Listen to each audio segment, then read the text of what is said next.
Assalamualaikum warahmatullahi wabarakatuh. Perkenalkan, saya Marbia. Saya dari kelompok 6. Nah, di kelompok 6 ini, saya akan memaparkan materi yaitu tentang manajemen laba. Nah, yang pertama-tama itu pengertian manajemen laba. Manajemen laba dapat dipandang dari sisi penyusunan kontrak maupun pelaporan keuangan. Nah, manajemen laba dari sisi penyusunan kontrak, manajemen laba dapat digunakan sebagai cara untuk melindungi perusahaan dari konsekuensi-konsekuensi peristiwa tak terduga ketika kontrak bersifat kaku atau tidak lengkap. Nah, manajemen laba yang terlalu banyak ini akan menurunkan kemampuan investor untuk menafsirkan pendapatan berjalan, terutama jika manajemen laba tersembunyi di balik pendapatan pokok dan tidak diungkapkan secara penuh. Manajemen laba dari sisi pelaporan keuangan.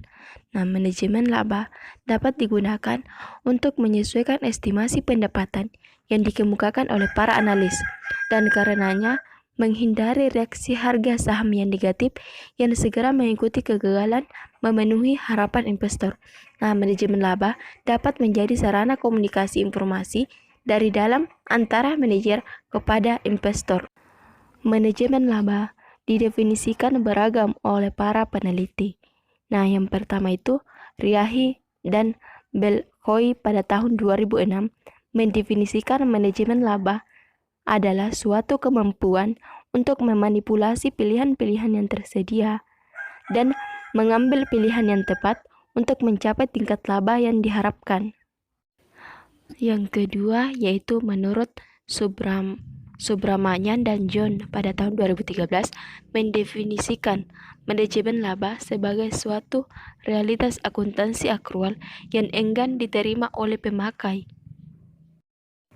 Nah, yang ketiga yaitu menurut Sulistiawanto pada tahun 2008 mendefinisikan bahwa pada umumnya manajemen laba didefinisikan sebagai upaya manajer untuk mengintervensi atau mempengaruhi informasi-informasi dalam laporan keuangan dengan tujuan untuk mengelabui para stakeholder yang ingin mengetahui kinerja dan kondisi perusahaan. Nah, dari tadi beberapa definisi menurut para peneliti disimpulkan bahwa sampai saat ini belum ada kesepakatan mengenai batasan dan definisi manajemen laba. Perbedaan-perbedaan ini yang menyebabkan setiap pihak yang melakukan penelitian mengenai manajemen laba mencoba untuk mendefinisikannya sendiri, baik dari pemahaman positif maupun negatif. Istilah intervensi dan mengelabui inilah yang dipakai sebagai dasar oleh sebagian pihak untuk menilai manajemen laba sebagai suatu kecurangan, sementara pihak yang lain tetap menganggap aktivitas manajemen laba ini bukan sebagai kecurangan dengan alasan bahwa intervensi yang dilakukan oleh manajer perusahaan masih dalam rangka standar akuntansi, di mana masih menggunakan metode dan prosedur akuntansi yang diterima dan diakui secara umum. Nah, materi selanjutnya yaitu perspektif manajemen laba. Nah, menurut Sulistianto pada tahun 2008 mengemukakan 3 perspektif tentang manajemen laba. Nah, yang pertama itu perspektif dasar. Nah, sampai saat ini masih ada kontroversi terjadi antara praktisi dan akademisi yang pada dasarnya mempertanyakan apakah manajemen laba ini dapat dikategorikan sebagai kecurangan atau tidak. Nah, para praktisi menilai manajemen laba ini sebagai kecurangan, sementara akademisi menilai manajemen laba tidak bisa dikategorikan sebagai kecurangan. Nah, yang kedua yaitu perspektif informasi. Nah, perspektif informasi ini merupakan pandangan yang menyatakan bahwa manajemen laba merupakan kebijakan manajerial untuk mengungkapkan harapan pribadi manajer tentang arus kas perusahaan di masa depan. Nah, yang ketiga itu perspektif oportunis. Nah, perspektif oportunis ini merupakan pandangan yang menyatakan bahwa manajemen laba merupakan perilaku oportunis manajer untuk mengelabui investor dengan memaksimalkan kesejahteraannya karena menguasai informasi lebih banyak dibandingkan pihak lain. Nah, itulah tadi pemaparan materi dari saya. Kurang dan lebihnya mohon dimaafkan. Wabillahi taufiq wal hidayah. Wassalamualaikum warahmatullahi wabarakatuh. Assalamualaikum warahmatullahi wabarakatuh. Saya akan menjelaskan tentang pola manajemen laba. Yang pertama, taking a bet. Pola ini sering terjadi selama periode tekanan organisasi atau reorganisasi, termasuk perekrutan CEO baru. Ketika perusahaan harus melaporkan kerugian, manajemen akan melaporkan kerugian yang berjumlah besar. Pola ini dilakukan dengan menghapus aset, menyediakan biaya di masa depan yang diperkirakan, dan secara umum. Hal ini bertujuan untuk meningkatkan probabilitas laba di masa depan. Yang kedua, meminimalkan laba. Pola seperti ini mungkin dipilih oleh perusahaan yang nampak secara politik selama periode-periode probabilitas yang tinggi. Kebijakan yang menyarankan dilakukannya minimalisasi pendapatan, termasuk penyusutan aktiva tetap dan aktiva tak berwujud, dengan cepat mengeluarkan biaya-biaya dan pengiklanan dan penelitian dan pengembangan. Menggunakan metode akuntansi successful effort untuk biaya-biaya eksplorisasi minyak dan gas, dan lain sebagainya. Yang ketiga, memaksimalkan laba. Manajer dapat terlibat dalam pola untuk memaksimalkan pendapatan yang dilaporkan untuk tujuan-tujuan bonus. Semua tidak menempatkan mereka melampaui batas atas. Perusahaan yang hampir melakukan pelanggaran ketentuan perjanjian hutang juga dapat memaksimalkan pendapatan. Yang keempat, income smoothing. Barangkali manajemen laba yang paling menarik. Dari perspektif penyusunan kontrak, para manajer yang menghindari resiko akan lebih menyukai aliran bonus yang tidak terlalu variabel, dengan semua hal lain yang dianggap sama. Kemudian, perataan laba juga mungkin digunakan oleh manajer yang menentang risiko. Manajer yang bermaksud mengurangi volatilitas laba bersih dilaporkan untuk mengurangi probabilitas terjadinya pelanggaran perjanjian pinjaman jangka panjang. Manajer yang ingin mengurangi kemungkinan pemecatan dari jabatan. Assalamualaikum warahmatullahi wabarakatuh. Perkenalkan, nama saya Juita. Di sini saya akan melanjutkan materi yang telah dijelaskan oleh teman saya, yaitu mekanisme manajemen laba. Ada dua manajemen laba, yaitu pemindahan laba. Pemindahan laba merupakan manajemen laba dari suatu periode ke periode lainnya. Pemindahan laba dapat dilakukan dengan mempercepat atau menunda pengakuan pendapatan atau beban. Yang kedua yaitu manajemen laba melalui klasifikasi.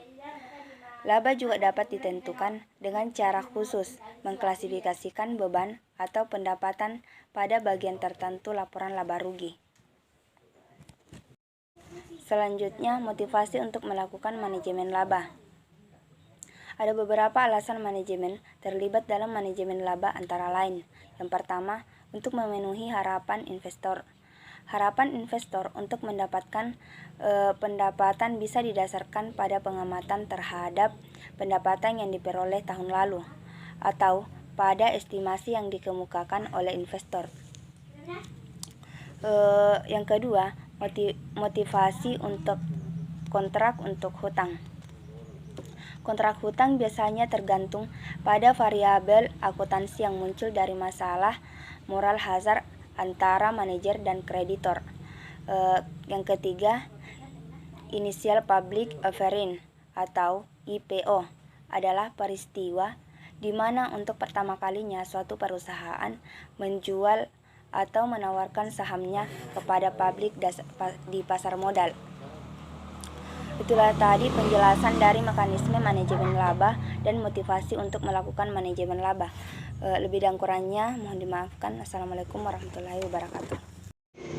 Assalamualaikum warahmatullahi wabarakatuh. Saya Hamdi dari kelompok 6 akan membahas mengenai sisi baik manajemen laba tersebut. Dalam materi tersebut kita dapat mempertimbangkan sisi baik dari manajemen laba baik dari kontraktor dari perspektif pelaporan keuangan. Dari perspektif kontrak, sejauh mana laba manajemen bisa berhubungan dengan kontrak yang efisien versus opportunistic, bentuk teori akuntansi positif. Dari berdasarkan kontrak yang efisien yang telah dilakukan, maka diinginkan untuk memberikan manajer beberapa kemampuan untuk mengelola pendapatannya tersebut untuk mendapatkan laba di dalam perusahaan. Kemudian di manajemen laba ini bisa menjadikan alat untuk menyampaikan informasi kepada pasar sehingga harga saham dapat lebih mencerminkan perspektif masa depan perusahaan. Jika dalam perusahaan manajemen laba ini meningkat, maka dari beberapa orang akan melihat untuk membeli saham tersebut dari perusahaan. Kemudian di manajemen laba didasarkan pada informasi dari dalam mengenai kemampuan laba yang berkelanjutan.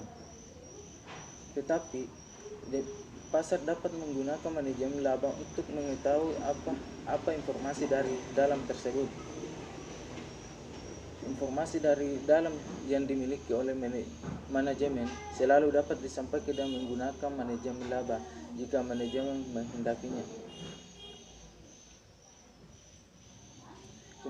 Kemudian di dalam materi ada alasan lain dari manajemen laba, yaitu adanya halangan dan mahalnya biaya bagi pihak lain untuk menemukan informasi di dalam perusahaan yang dimiliki manajer.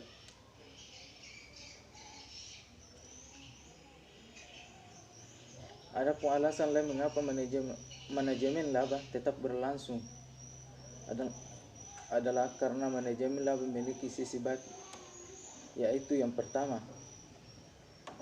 manajemen laba dapat dilakukan oleh manajer dalam rangka mengantisipasi kontrak yang kaku dan tidak lengkap. Kemudian yang kedua, manajemen laba dapat menjadi perangkat untuk menyampaikan insight informasi ke pasar, kemungkinan harga saham untuk merefleksikan dengan lebih baik prospek perusahaan di masa depan.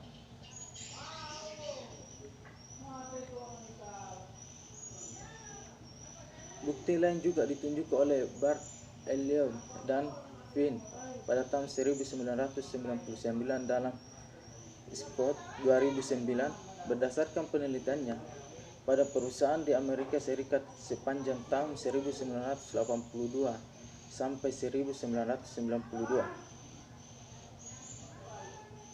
Mereka menunjukkan bahwa perusahaan dengan pola laba yang terus meningkat dengan stabil selama 5 tahun akan meningkat harga lebih tinggi atau laba lebih banyak dalam waktu yang lebih lama daripada perusahaan lain yang memiliki variabilitas pertumbuhan laba namun tidak memiliki pola laba yang meningkat secara stabil.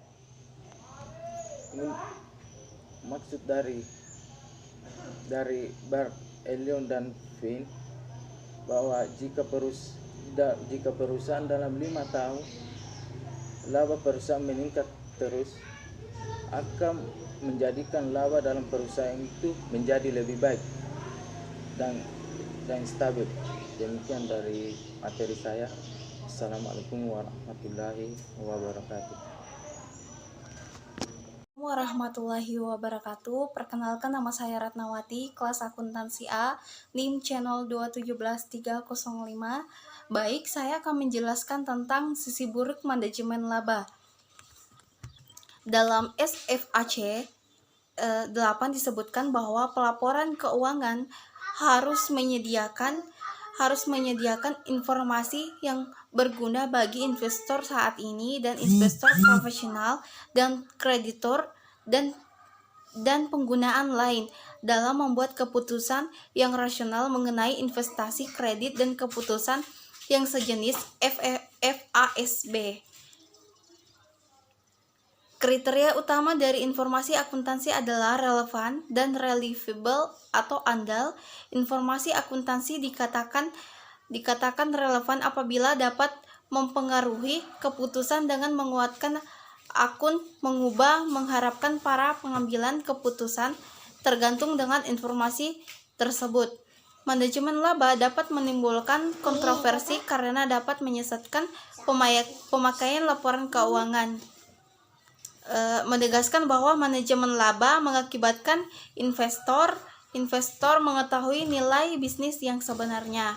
Nah, di sini adapun sisi buruk manajemen laba yang dimana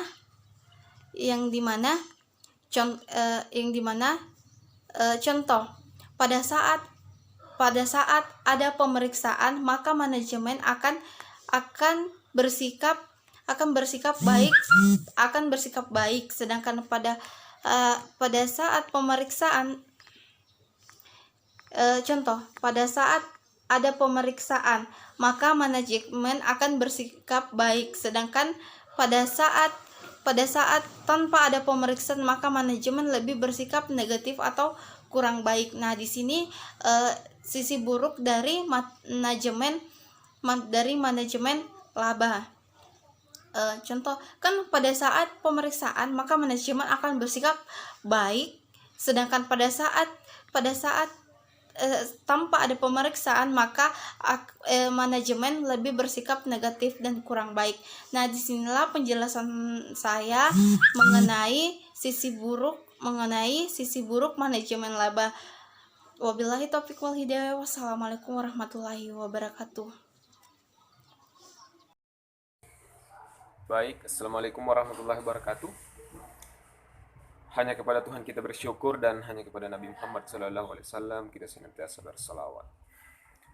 Baik, saya Muhammad Galib dari kelompok 6 mata kuliah teori akuntansi. Kembali akan menjelaskan materi yang telah sebelumnya dijelaskan oleh teman kelompok saya. Itu saya kaitan tentang materi lanjutannya dari materi tentang manajemen laba. Dan pada kesempatan yang berbahagia ini saya ingin menjelaskan mengenai poin tentang principal basis dan rule basis, di mana yang dimaksud dengan principal basis di sini yaitu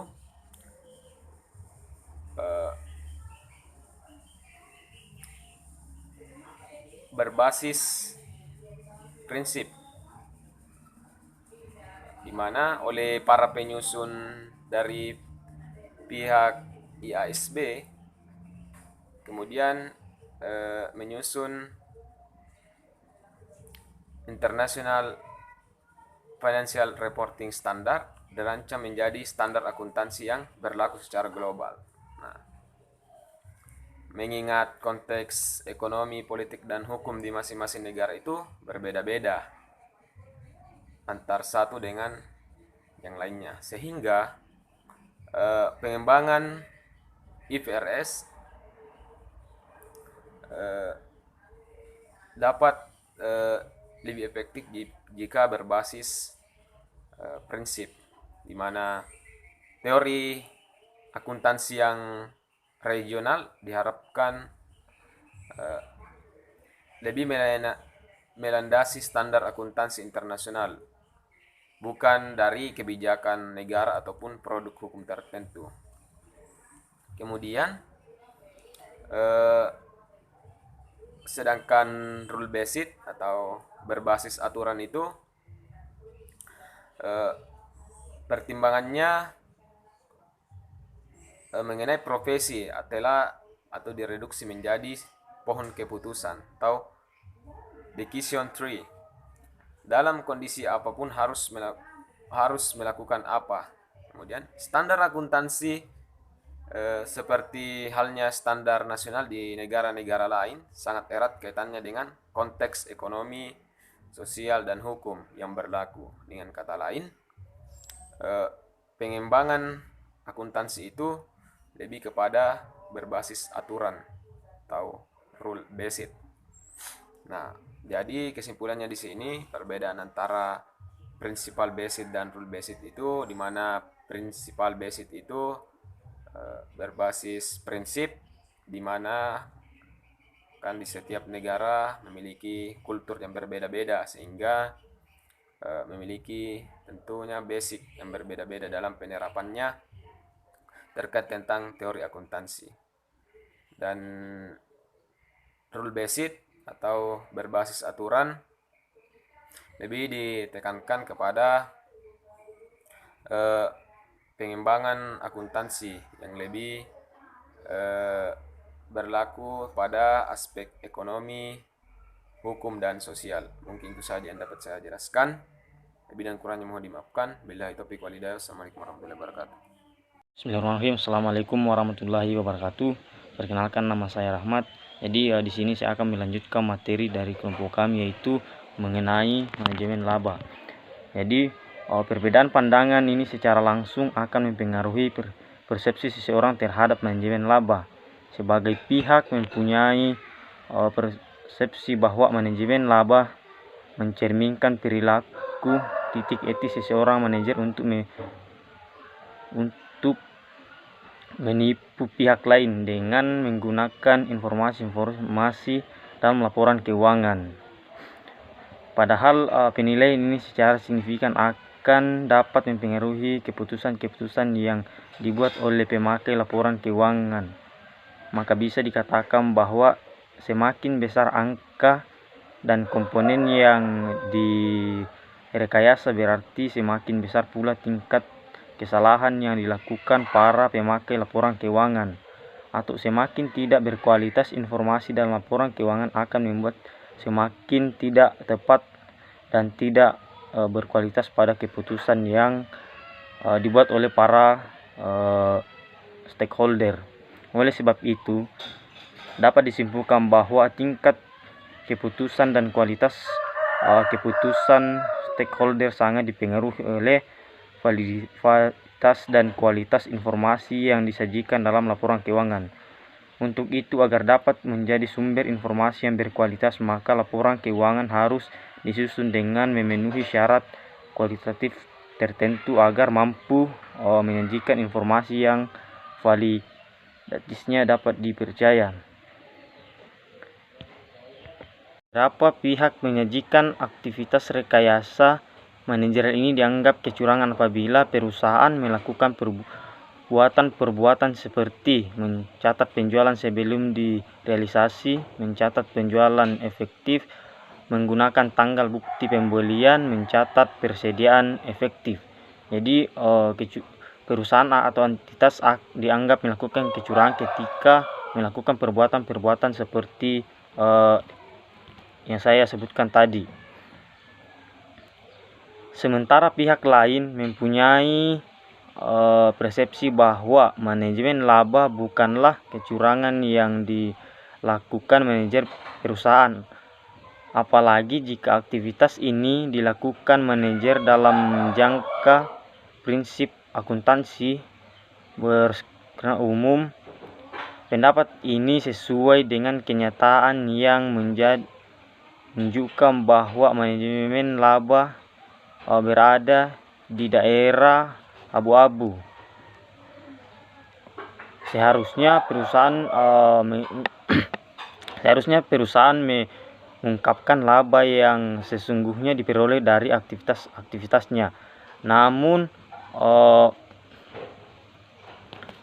jika memberi keputusan untuk secara kontroversi dan mengakui mencatat suatu transaksi atau peristiwa yang dilakukan di dalamnya, akuntansi memang tidak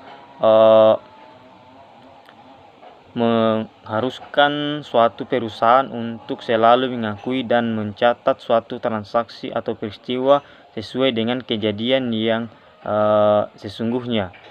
Atau dengan kata lain, perusahaan tidak selalu harus menginformasikan laba yang sesungguhnya yang diperoleh selama periode tertentu dalam laporan keuangan.